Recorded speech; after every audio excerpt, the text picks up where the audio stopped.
Assalamualaikum warahmatullahi wabarakatuh. Waalaikumsalam Waalaikumsalam warahmatullahi warahmatullahi wabarakatuh. wabarakatuh. Alhamdulillahirrabbilalamin, berjumpa kembali dengan saya pada materi pelatihan sesi daring hari ini. Baiklah, sebelum kita mulai, marilah kita awali bersama dengan bersama-sama membaca lafal basmalah. Bismillahirrahmanirrahim. Apa kabar Bapak Ibu peserta pada pagi hari ini? Alhamdulillah sehat Ibu, Alhamdulillah semangat. Ibu. Semangat ya? Tetap semangat. Tetap semangat. Semangat. Baiklah. Pada hari ini saya akan menyampaikan materi tentang asesmen pembelajaran. Sesuatu yang tidak asing untuk kita sehari-hari kita lakukan. Nah, baiklah. Saya akan izin share screen.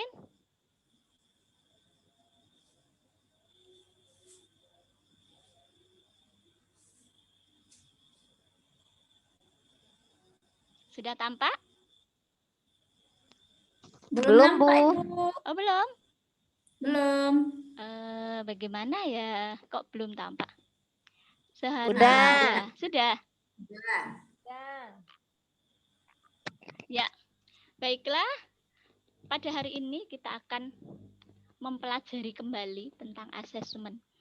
Asesmen pembelajaran itu adalah sebuah hal yang sehari-hari kita lakukan, yang tidak bisa kita lepaskan dari proses pembelajaran. Nah, apa itu asesmen? Kemudian jenisnya apa? Contohnya apa? Gunanya apa? Prinsipnya bagaimana? Nah, kita akan ulangi kembali. Kenapa mengulangi kembali? Karena selama ini kita sudah menggunakannya, juga sudah mempelajari secara teorinya. Nah, kita hanya akan mengulangi agar apa yang kita pelajari itu menjadi lebih matang, lebih mantap. Ya. Baiklah. Kita lanjutkan. Yang kedua, asesmen. Asesmen atau penilaian adalah sebuah upaya yang digunakan untuk mendapatkan data, informasi dari proses dan hasil suatu pembelajaran. Nah, asesmen ini digunakan untuk mengukur capaian pembelajaran di akhir kegiatan. Nah, asesmen kita mengenal 3 macam. Yang pertama asesmen diagnostik, kita lakukan sebelum pembelajaran. Kemudian asesmen formatif, kita lakukan selama pembelajaran berlangsung. Dan asesmen sumatif, kita lakukan di akhir pembelajaran. Berikutnya adalah fungsi dari asesmen. Asesmen mempunyai fungsi 3. Assessment as learning, assessment for learning, dan assessment of learning. Assessment as learning, assessment berguna sebagai refleksi proses pembelajaran. Kemudian assessment for learning, assessment digunakan untuk memperbaiki proses pembelajaran. Sedangkan yang ketiga, assessment of learning adalah assessment sebagai evaluasi pada akhir proses pembelajaran. Assessment as learning dan assessment for learning itu dilakukan selama pembelajaran berlangsung, sehingga boleh juga disebut sebagai assessment formatif. Sedangkan assessment of learning itu dilakukan pada akhir proses pembelajaran, sehingga sering juga disebut sebagai assessment sumatif. Nah, sekarang kita lihat prinsip asesmen. Ketika kita melakukan penilaian, melakukan asesmen, apakah yang harus kita ingat? Yang pertama, mengandung kebenaran.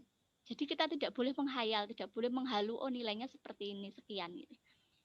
Kemudian terukur. Nah, kalau soalnya 10 pilihan ganda, kemudian salahnya 2, nilainya 8. Karena ukurannya 1 sampai 10, bukan yang lain. Nah, itu berarti terukur.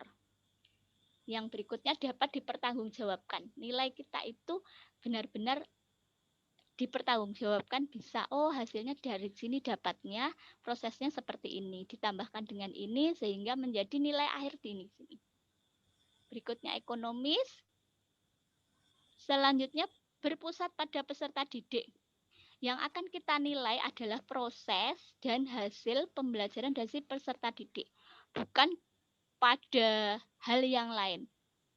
Apa adanya milik peserta didik, apa adanya yang terjadi pada peserta didik, itulah yang kita nilai.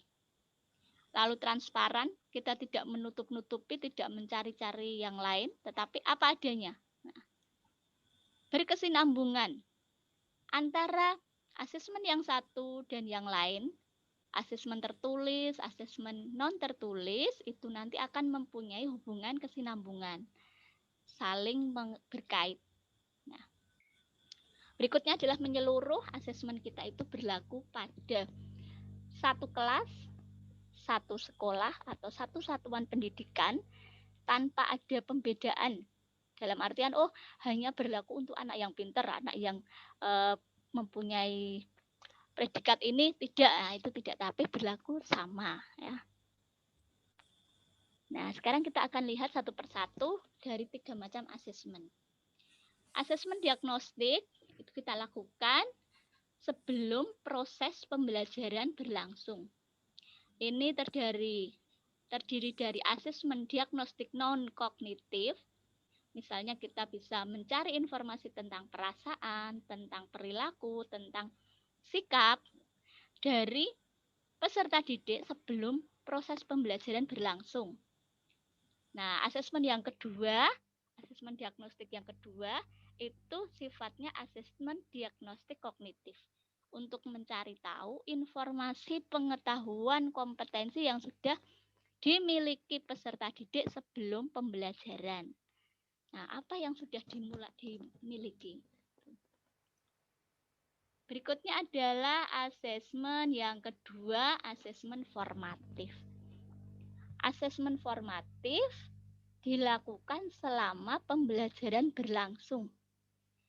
Dapat dilakukan oleh guru, oleh teman sebaya, maupun oleh diri sendiri. Nah, ketiganya ini dapat digunakan bareng-bareng. Bisa juga dipilih salah satu. Nah, mana nanti yang kira-kira lebih tepat? Nah, itu yang kita gunakan. Gunanya apa asesmen formatif? Asesmen formatif itu gunanya untuk memantau pembelajaran. Apakah berjalan lancar, ataukah ada kendala, ataukah terjadi sesuatu yang tidak terduga. Kemudian dari hasilnya itu nanti bisa diberikan umpan balik secara berkala dan berkelanjutan. Nah, asesmen formatif ini sering disebut sebagai asesmen for learning dan asesmen as learning. Yang ketiga adalah asesmen sumatif. Asesmen penilaian yang dilakukan pada akhir lingkup materi, pada tengah semester, pada akhir semester, atau pada akhir tahun. Nah, tentu materinya juga bertingkat. Kalau akhir lingkup materi berarti hanya materi tertentu. Tengah semester hanya beberapa materi. Akhir semester nanti lebih luas lagi. Akhir tahun tentu lebih mendalam lagi. Nah, itu berbeda-beda. Asesmen sumatif digunakan untuk mengetahui ketercapaian dari capaian pembelajaran. Juga untuk mengetahui tujuan pembelajaran. Dapat juga berguna untuk sebagai umpan balik mengetahui perkembangan peserta didik dan memandu guru dalam merancang proyek berikutnya. Nah, jadi kalau asesmen sumatif akhir semester berarti kita mendapatkan nilai dari 1 semester.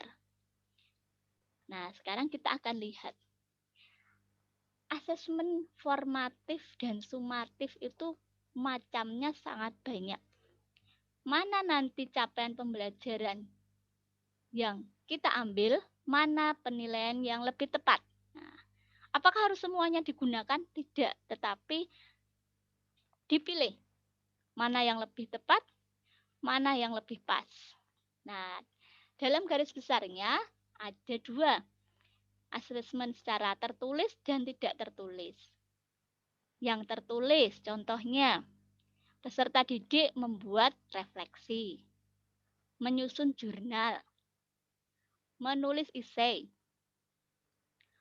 membuat poster, membuat laporan, maupun tes tertulis yang model soalnya ada pilihan ganda, isian singkat, dan uraian. Itu jumlah dan model soalnya disesuaikan dengan tingkat kelasnya. Kemudian ragam asesmen tidak tertulis itu ada diskusi kelas, drama, produk. Mungkin kalau untuk SBK, untuk IPA itu bisa produk, kemudian presentasi, juga bisa tes lisan. Nah, kembali lagi, asesmen mana yang akan kita gunakan pada satu capaian pembelajaran, itu kita pilih yang paling tepat, yang paling pas.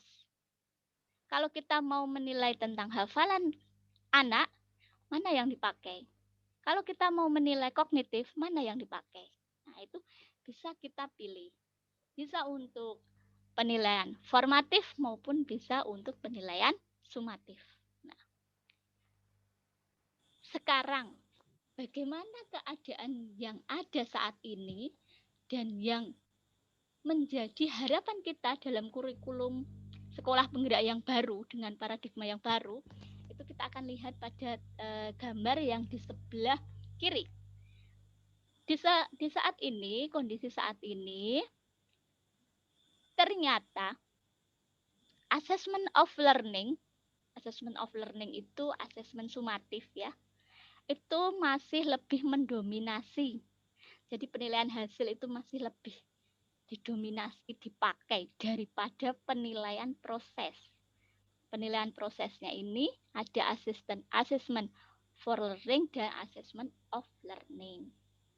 Nah, harapannya dengan kurikulum yang baru di sekolah penggerak ini tadi, porsi dari asesmen proses itu mendapatkan hak yang lebih besar, ruang yang lebih luas.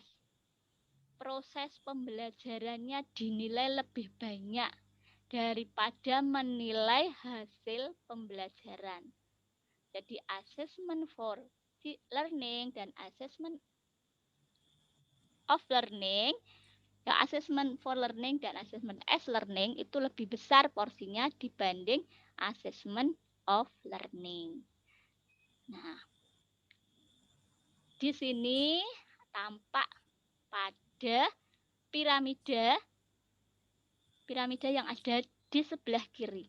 Nah, bertingkat assessment as learning, assessment for learning, dan assessment of learning. 2 yang bawah ini assessment as learning, yang tengah assessment for learning, ini assessment formatif. Ruangnya lebih besar, lebih banyak dilakukan, lebih bervariasi. Kemudian di ujungnya, ujung piramida ini adalah assessment of learning, assessment sumatif. Nah, sehingga ketiga-tiganya ini membentuk sebuah piramida yang sempurna, tidak yang terbalik, ya, tapi yang besar di bawah, yang luas di bawah, naik menjadi yang kecil di atas. Nah, ini sekilas apa yang kita ulangi pelajari tentang asesmen. Pada pertemuan yang akan datang, nanti kita akan lihat satu persatu, kemudian kita coba menyusunnya satu persatu, kemudian dari yang bermacam-macam jenisnya tadi, misalnya jurnal, misalnya tes tertulis, misalnya membuat produk, itu seperti apa redaksinya, bagaimana langkahnya, alurnya, nanti akan kita pelajari satu persatu pada pertemuan yang akan datang. Nah, baiklah, adakah pertanyaan yang ingin disampaikan oleh peserta dari Bu Oktavia dan Bu Anis? Saya bertanya, Bu. Ya, Oke, Ibu, apa sih, Bu, contohnya dari asesmen formatif, Bu? Biasanya di asesmen dalam proses formatif. pembelajar. Oh Iya. ya, misalnya asesmen formatif. Baik, saya kembali ke atas. Ini selama pembelajaran ya, misalnya oleh guru. Oleh guru diskusi dilihat. Kalau di dalam sebuah kelompok, siapa yang lebih aktif? Siapa yang hanya bermain-main? Siapa yang diam? Itu namanya dilakukan ketika diskusi ya. Kemudian teman sebaya itu bisa memberikan checklist. Teman saya kalau sedang pelajaran itu bagaimana? Dia itu anteng. Dia banyak mainan. Nah, itu bisa. Kemudian bisa juga selama proses yang lain. Itu oleh penilaian oleh diri sendiri misalnya. Menilai diri sendiri, saya sudah menguasai materi ini. Saya belum menguasai. Saya masih bingung. Nah, itu contoh asesmen formatif. Bisa juga kita melihat, kalau anak presentasi di depan. Nah, presentasi di depan kita lihat apakah dia lancar, apakah dia takut-takut, apakah dia sembrono. Nah, itu bisa kita lihat. Nah, penampilannya. Nah, itu selama proses pembelajaran. Seperti itu. Bagaimana, Bu? Oke, Bu, terima kasih, Bu, atas penjelasannya. Ya, ada lagi? Anis, Ya, sudah Bu, lebih paham? ada sedikit, Bu. Ya. Tadi dari penjelasan Ibu dengan adanya piramida tadi ya, itu menggambarkan bahwa asesmen e-learning itu kan lebih banyak ya Bu daripada asesmen e-learning gitu ya, Ya. yang kita kenal dengan sumatif. Nah, kira-kira Bu, fungsi daripada asesmen e-learning itu buat nilai anak apakah berpengaruh atau tidak Bu? Sejauh mana pengaruhnya? Dari untuk pembelajaran yang kita pakai nantinya ini, itu kan lebih menitik beratkan pada pembelajaran proses. Nah, sehingga kita akan melihat ketika asesmen e-learning, bagaimana proses pembelajarannya. Di situ porsinya lebih besar gitu ya. Nah, nanti kan dari bermacam nilai yang ada itu kita kumpulkan. Nanti menjadi nilai akhir. Nah, itu nanti bagaimana perannya. Nah, itu besar karena di situ juga letaknya paling bawah ya, berarti macam-macamnya juga lebih bervariasi. Nah, sehingga ketika pembelajaran tidak melulu hanya ceramah, mengerjakan LKS, tapi ada juga yang lain-lainnya. Nah, itu memberi porsi penilaian proses lebih banyak. Nah, begitu? Ya, cukup Bu. Ya, cukup. Baiklah, Cukup. silahkan dipelajari kembali materi ini. Boleh nanti dibuka buku yang lain, boleh juga nanti PowerPoint-nya ini saya share untuk kembali dipelajari. Kalau ada yang belum jelas, nanti kita bisa berdiskusi lebih lanjut. Nah, baiklah, kita akan akhiri. Kita baca hamdalah. Alhamdulillahirrahmanirrahim. Alhamdulillahirrahmanirrahim. Ada kurang dan lebihnya, ada salah saya menjelaskan. Mohon dimaafkan. Kita akhiri. Assalamualaikum warahmatullahi wabarakatuh. Waalaikumsalam warahmatullahi wabarakatuh.